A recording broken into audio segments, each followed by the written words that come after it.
Okay, well, happy Tuesday morning to you all, almost afternoon. It's about 11:15 in the morning. Worked from home this morning. Now I got to get over to the warehouse and do a few things there, and I'm going to take the Trail 125 and swap it for the Navy. I haven't ridden the Navy in a couple weeks. I put this thing back together.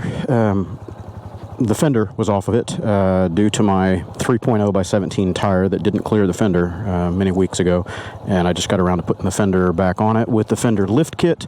I'll link that video here of how that went on and the troubles that I had. I don't really recommend this. It's kind of a bodge. You watch that other video for the details, but needless to say, it fits. It's pretty close to the tire, the way that it's got it sitting. I was a little concerned about the clearance, and Ride with Waro did a review on a very similar kit as this. I don't think it's the same one because his brackets didn't have little slots in the top. They were just round holes all the way around. But anyway, he said that he got a dent in the top of his under full compression because remember, this is attached to the lower forks, so it's going to be moving up and down. So I relocated my horn. Again, check that other video. Easy, you just pull the original bracket off and then reuse the horn bracket piece to go into the other sub bracket that used to be there, and just remount it. So anyway, we'll see how it goes. If I end up with a dent under full compression, then so be it. I've already scratched up that fender, getting it in and out of the forks and trying to maneuver the other stuff. And this thing is dirty, needs a bath, but don't have time for that today. Gotta get rolling.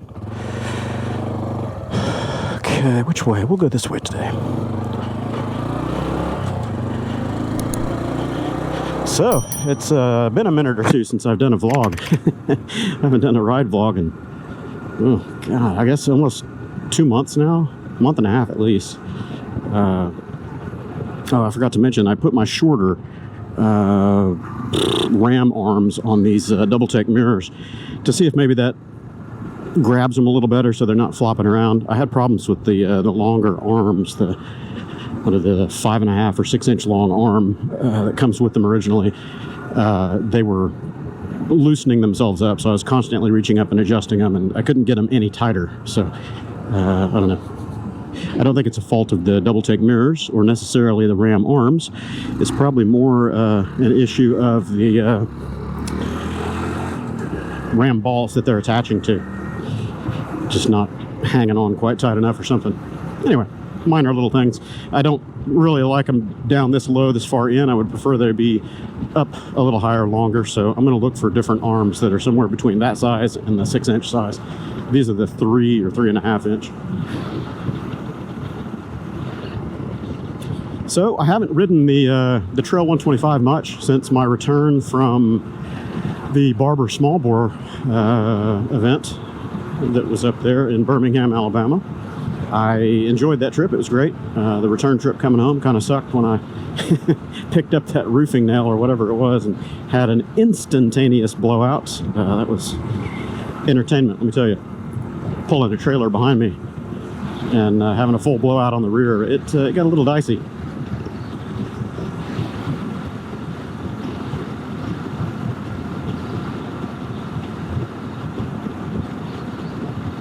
These tires ride much differently than the original tires that were on this bike.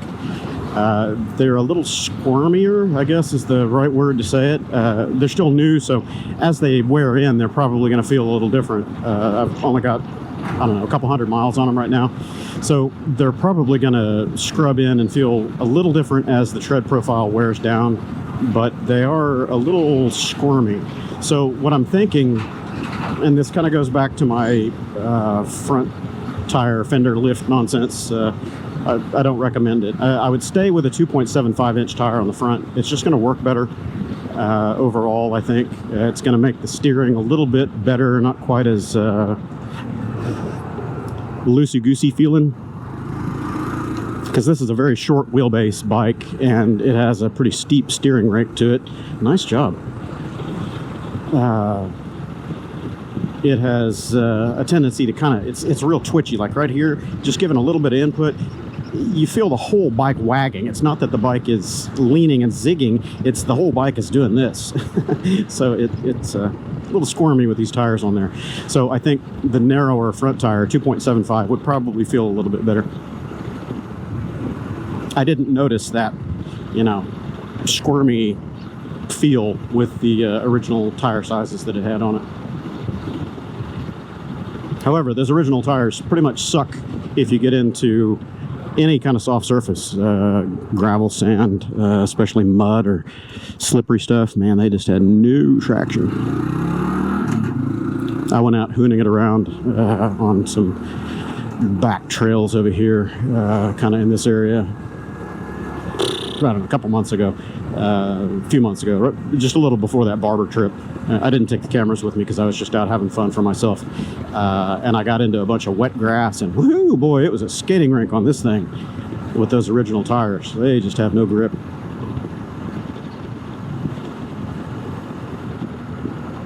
So I've yet to get this thing out in the mud and the muck with the knobbies on there and see how it feels, but I'm sure it'll be much better than it was. These IRC GP-1s I've had on many other bikes. I've had them on my KLR 650s. I've had them on my Suzuki DRs. I've had a couple sets of them on my XT250. They're real good. Dot rated street and trail tires. I don't know what they would be classified. They're probably a 60-40 tire, 60 street, 40 dirt. They're not hardcore knobby or anything for going out and shredding, but they've got enough block to them that they grab the loose stuff and they don't cake up real bad with mud, so they do a good job.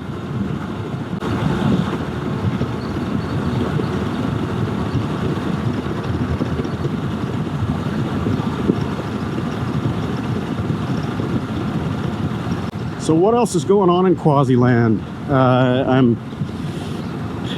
I've been reprioritizing my time on the vlogs and the YouTube editing and video production and stuff like that because my work has slowed down quite a bit, a little bit too much for comfort. So I'm trying to focus more on getting paying gigs back on the plate and filling up my dance card, so to speak. I like trying to keep my recurring work on a schedule, or at least, you know, new jobs coming in. You know, it's typical small business. If you're not closing deals, you're closing doors. So you've got to keep that workflow coming in. And I mentioned it before, but my industry is usually recession proof, the service industry. But I don't know, it's been the tech market has been depressed for so long now, over 2 years, that it's finally starting to trickle through to my part of the job, where I'm just not having enough new projects to keep things rolling the way that I like to have them going. So I've just been prioritizing my time a little bit, trying to get more work, get more business, and I've been spending quite a bit of time with the warehouse and the cleanup and the hardware refurbishing and all the stuff that's going on there to try to make that a usable space. And that's one of the things I need to go to the warehouse for today, is to meet a few buyers for computer equipment.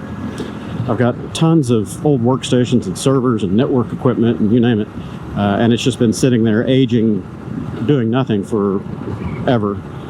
So it's time to get that out of there. I would much rather spend a little bit of time, you know, sweat equity to refurbish it and get it ready for sale and sell it for a few bucks, rather than just dumping it in a recycle bin or a dumpster somewhere, because it's all good equipment that can be used. And if I can make a few bucks in the process, hey, bonus. I just need it out of there. It's been hanging around, taking up too much space too long. Oop, there's no fifth gear. I always do that. I always reach for fifth gear in this thing because the RPM is up pretty high compared to the Super Cub.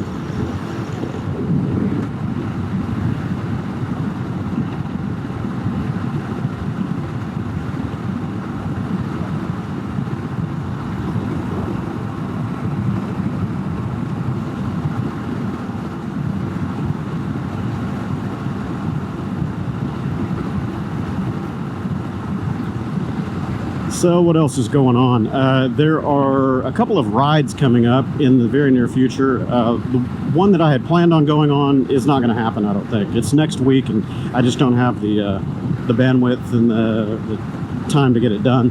And that's the Scoot the Ozarks ride that was or is happening. I believe it's next week in the Arkansas area. I won't be able to attend that this year. I'd hoped I would, but there's just too much going on. And I just did a trip, a couple weeks ago, so on the PCXs up to Arkansas with Neil and Adrian. So I don't know. I'm just picking and choosing my battles, trying to keep enough productive time going. But back on the ride subject, Neil had been discussing organizing a ride for the latter part of October. I don't think we want to stretch it into November, but I'm just going to try to spread the word, and he's doing the same thing on the Scooter Cannonball forum to see who's interested, and he's come up with a pretty interesting route. It's not a short route. It's probably 1500 to 2,000 miles through Arkansas, Missouri, Alabama, Tennessee. It's going to be kind of a loop, and it'll be spread out probably 200 to 300 miles per day, and 4 or 5 days worth of that. So I don't know. We'll see how that goes. I would definitely like to attend that. And I'll put the word out here as I'm doing now and see who's interested. And it'll be great to meet up with a bunch of other small bore riders or scooter riders. And, it doesn't matter if you got big bikes, hey, you can come along. But I think the majority of the people, especially out of the Scooter Cannonball Run Forum, it's going to be small bore, under 300cc scooters, motorcycles, things like that. But if you want to join in the fun on a bigger bike, come on. You'll just be going slow or slower than normal. I don't know what I'll ride out there. It might be the PCX, it might be the Super Cub. I don't know. It'll be interesting.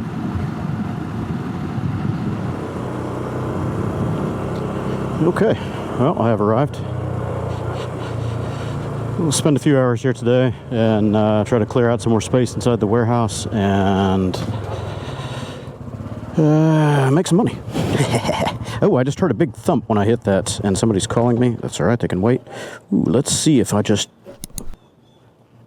impacted anything. Nope, still good clearance. Cool, no problems.